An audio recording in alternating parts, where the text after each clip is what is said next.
I was sitting in a restaurant as I conclude. Must have been October 10th.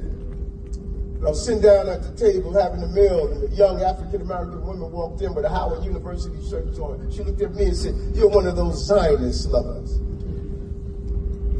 We know what you're about. I just came from the march, and we know what you are about."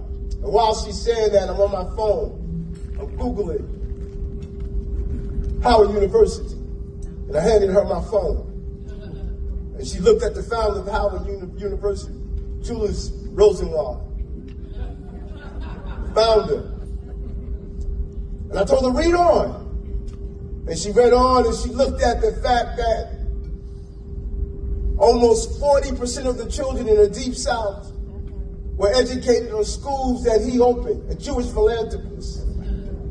When segregation was the norm in the Deep South, he was opening schools so black and brown children could go to school and become teachers and educators to go into the black and brown communities and deal with segregation. And I said, read on. And she saw how he was one of the original co-founders of the NAACP in Dilley College. And I said, let's go talk about the two Jewish young men who were down in Mississippi and lost their lives. But let's not stop there. Let's talk about when young white students went to the Deep South.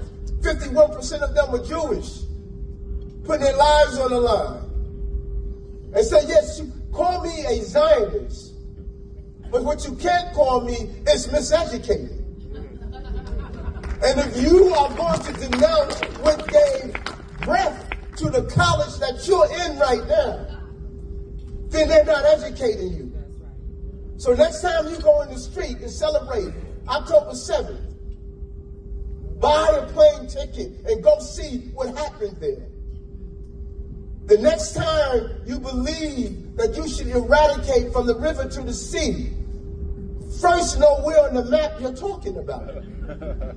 The next time you want to align yourself with groups who are proliferating hatred and talking about genocide, go look at what's happening in Sudan and the thousands of lives that's being lost continuously. Lift up your educational understanding so you can properly fight a fight on the right side of the issue.